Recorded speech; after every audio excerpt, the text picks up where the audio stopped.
विद्यार्थियों, जैसा कि हम महात्मा गांधी के विचारों के बारे में चर्चा कर रहे थे, आज हम महात्मा गांधी जी के सामाजिक विचारों की बात करेंगे।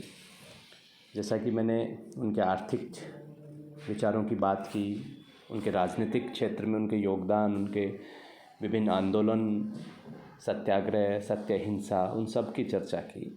इसी तरह आज हम सामाजिक विचारों के बारे में जानने का प्रयास कर रहे हैं। गांधी जी राजनीतिक क्षेत्र के साथ साथ उनका विचार था कि सामाजिक क्षेत्र में जब तक काम नहीं होगा तब तक राजनीतिक व्यवस्था के में सुधार से काम चलने वाला नहीं है। इसलिए वो राजनीतिक स्वतंत्रता के साथ साथ सामाजिक स्वतंत्रता, सामाजिक सुधारों की बात करते थे। उनका मानना था कि एक सतत प्रक्रिया है जो दोनों साथ चल सकती हैं। इसलिए उन्होंने सामाजिक जो कुरीतियाँ थी उन पर बहुत प्रहार किया और सामाजिक जीवन में रचनात्मक कार्यक्रमों को गांधी जी ने अपनाया। महात्मा गांधी ने सामाजिक जो उनके विचार हैं उनको हम कुछ पक्षों के साथ समझ सकते हैं। महात्मा गांधी जी ने वर्ण व्यवस्था पर अपने विचार व्यक्त किए, अस्पृश्यता के अंत पर बहुत जोर दिया, सांप्रदायिक एकता, सद्भाव की बात की, स्त्री सुधार की बात की, बुनियादी शिक्षा की बात की। जब वर्ण व्यवस्था की बात करते हैं तो उन्होंने वर्ण व्यवस्था को, जो कि हिंदू धर्म में थी, और इस व्यवस्था के संदर्भ में महात्मा गांधी का जो विचार था वो वर्ण व्यवस्था के समर्थक थे। उनका विचार था कि सामाजिक महत्व की दृष्टि से जो भी कार्य हैं, चाहे वो मोची का कार्य हो, चाहे ऑफिस में जो कर्मचारी है, अधिकारी है, उसका कार्य हो, सफाई कर्मी का कार्य हो, एक वैज्ञानिक का कार्य हो, वो सब कार्य समान है। अर्थात अलग अलग जगह दोनों कार्यों का अपना अपना महत्व है। इसलिए वर्ण व्यवस्था को उन्होंने कर्म के आधार पर, कार्य के आधार पर मानने का बात कही। इसके साथ साथ उन्होंने अस्पृश्यता के अंत की बात की। उन्होंने कहा कि ये गंभीर दोष है सामाजिक व्यवस्था का और इसको वो कलंक मानते थे। उनका मानना था कि इससे समाज को नुकसान पहुंचता है। इसलिए उन्होंने जो अछूत थे, जिनको अछूत माना जाता था, वो सामाजिक व्यवस्था का महत्वपूर्ण अंग है, उनको अछूत मानना गलत है। उनको सामाजिक, राजनीतिक, आर्थिक प्रक्रिया में उनको हिस्सा मिले, उनको अधिकार मिले, ये उस चीज़ के वो समर्थक थे। उनके द्वारा इस बात पर बल दिया गया कि अछूतों को हिंदू मंदिरों में स्वर्णों द्वारा प्रवेश नहीं किए जाने पर उन्होंने इस बात का विरोध किया और इसकी आलोचना की और उनका मानना था कि उनको प्रवेश मिलना चाहिए। उन्होंने आत्मसम्मान की बात की। गांधी जी ने अछूतों के बीच विवाह संबंध की बात कही। उनके द्वारा गांधी जी ने उनके जो काम थे अछूतों के लिए, तो उन्होंने उनका नाम हरिजन रखा और उसमें सुधार की बात की गई और उनमें जो भी अव्यवस्थाएं थी उनको सुधारने के लिए भी गांधी जी ने अपने आप को उसके साथ जोड़ा। सामाजिक विचारों में गांधी जी की सांप्रदायिक एकता की बात भी गांधी जी ने की। गांधी जी ने कहा कि हिंदू, मुस्लिम, सिख, ईसाई सभी धर्म आपस में एकता के भाव में आप जुड़े रहने चाहिए। उन्होंने सांप्रदायिक एकता पर जोर दिया, विशेषकर हिंदू मुसलमानों की एकता पर। उन्होंने जिन्ना के द्विराष्ट्र सिद्धांत को कभी स्वीकार नहीं किया। उन्होंने भारत का जो विभाजन हुआ उसका ज़बरदस्त विरोध किया।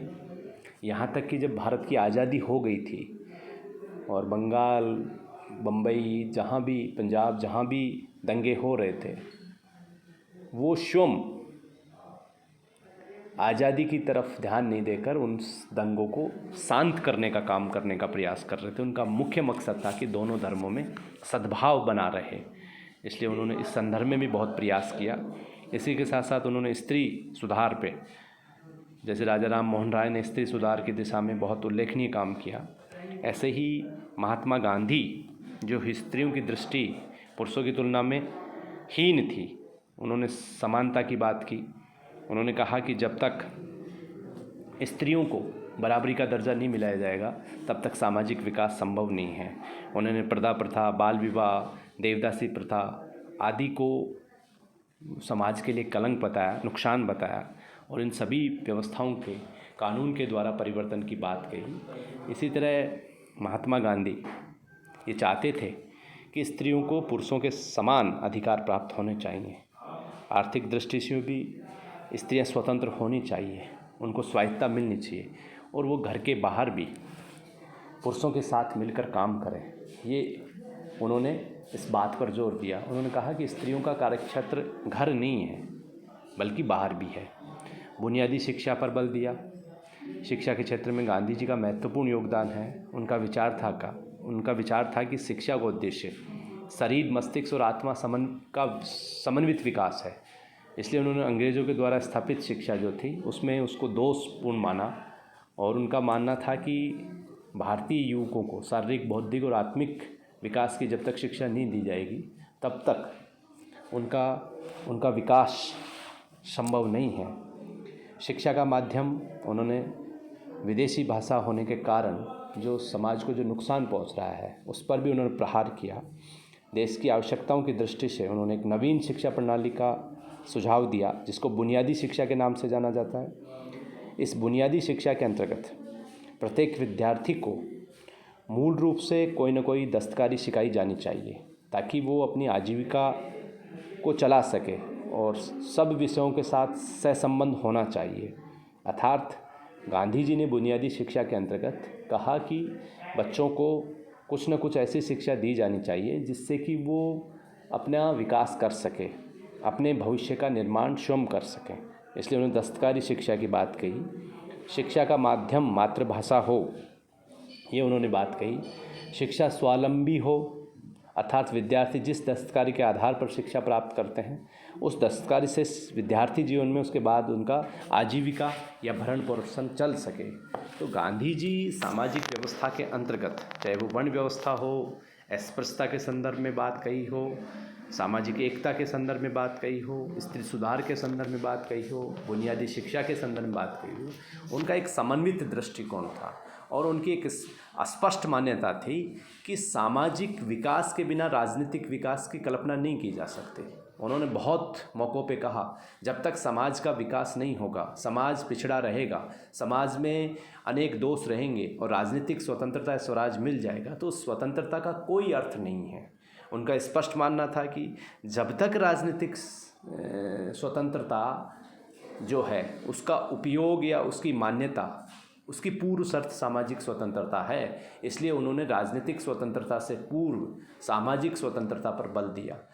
वो एक ऐसे व्यक्ति थे जो सामाजिक स्वतंत्रता, सामाजिक आंदोलनों के साथ साथ राजनीतिक आंदोलनों के साथ साथ सामाजिक रचनात्मक कार्यों को वो पैरेलल चलाना चाहते थे और वो सामाजिक व्यवस्था में जो दोष थे, जो अव्यवस्था थी, उसको वो सुधार करना चाहते थे। उसके माध्यम से उनका ये मान्यता थी, स्पष्ट रूप से ये मान्यता थी कि सामाजिक विकास कोई एक व्यक्ति का विकास नहीं, अभी संपूर्ण समाज का विकास है, संपूर्ण वर्णों का विकास है। उन्होंने वर्ण व्यवस्था के संदर्भ में स्पष्ट मान्यता थी उनकी कि वर्ण व्यवस्था, पुरानी जो वर्ण व्यवस्था है जो मनु ने जो दी थी, हालांकि मनु की जो वर्ण व्यवस्था थी वो दोषपूर्ण व्यवस्था थी, उसमें शूद्रों के स्थान को नीचा दिखाया गया था। वो एक इंटेंशन से किया गया था। ऐसा लगता है कि वो शूद्रों को मुख्य धारा से हटाने का एक प्रयास था, जैसा कि लिटरेचर में पढ़ते हैं। लेकिन महात्मा गांधी ने कहा कि काम की उपयोगिता, कर्म की उपयोगिता, उन्होंने एक वैज्ञानिक के कार्य को इतना महत्वपूर्ण माना जितना कि एक जो नाई है, जो कटिंग करता है, जो केस बाल बनाता है, उसका भी काम इतना इम्पोर्टेंट है। मोची जो है, जूतों के पालिश करता है, जूतों को ठीक करता है, वो उसका काम भी इतना ही महत्वपूर्ण। जो सफाई कर्मचारी है उसका काम भी इतना ही महत्वपूर्ण है। उन्होंने कर्म को प्रधानता दी, अर्थात उन्होंने बिल्कुल स्वीकार नहीं किया कि कोई काम बड़ा है या काम कोई छोटा है। उन्होंने दलितों के उद्धार के संदर्भ में बात करी और उन्होंने जो कमज़ोर लोग थे, जो बिल्कुल सफाई वगैरह का काम करते थे, उनकी तरफ समाज उपेक्षा की दृष्टि से हरिजन नाम से उन्होंने कार्यक्रम चलाए और इस तरीके से, और इसमें उन्होंने एक पत्रिका भी निकाली जिसका नाम भी हरिजन था। तो महात्मा गांधी ने दलितों के उद्धार के संबंध में अनेक कार्य किए। वो अस्पृश्यता के अंत की बात करते थे, अस्पृश्यता को सामाजिक व्यवस्था का एक कलंक मानते थे। और सांप्रदायिक एकता के संदर्भ में मैंने बताया कि महात्मा गांधी विशेषकर हिंदू मुसलमानों की एकता, उन्होंने कभी भी जिन्ना के द्विराष्ट्र सिद्धांत को, दो राष्ट्र सिद्धांत, हिंदुस्तान पाकिस्तान को कभी स्वीकार नहीं किया। यहाँ तक कि जब देश आज़ाद हुआ तो महात्मा गांधी ने उस आज़ादी को दो राष्ट्रों के आज़ादी के रूप में स्वीकार नहीं किया। उनका एक दर्द था, जब आज़ाद हो गया देश में झगड़े हो रहे थे, सांप्रदायिक उन्माद था, हिंदू मुसलमानों के बीच में जगह जगह झगड़े होते। गांधी जी का काम, गांधी जी अपनी लाठी लेकर सड़कों पे निकल चुके थे, लोगों को समझा रहे थे कि इस तरीके से मत कीजिए। सांप्रदायिक सद्भाव को एक तरफ आज़ादी का जश्न मन रहा था, गांधी जी ने आज़ादी का जश्न नहीं मनाया। उन्होंने कहा कि ऐसी आज़ादी क्या मतलब जो दो संप्रदायों के बीच में इतनी गहरी खाई पैदा कर दे। तो गांधी जी का ये बहुत ज़बरदस्त आक्रोश था, इस बात को लेकर विरोध था, और वो इनको कभी जीवन में उन्होंने कभी स्वीकार नहीं किया। ये बात बहुत महत्वपूर्ण है। उन्होंने स्त्री सुधार की बात की, स्त्रियों को पुरुषों के बराबर हक दर्जा मिले, स्त्रियों को घर से बाहर काम करने का मौका मिले, उनको उनके जो भी प्रतिबंध है वो हटाए जाएं, कानून के रूप में उनको मान्यता मिले। ये महत्वपूर्ण बात है। बुनियादी शिक्षा, जो मातृभाषा में शिक्षा हो, और शिक्षा ऐसी व्यवस्था होनी चाहिए जो बच्चे युवकों का शारीरिक, बौद्धिक और आत्मिक विकास कर सके। ये सब उनके सामाजिक सुधार से संबंधित बात है। धन्यवाद।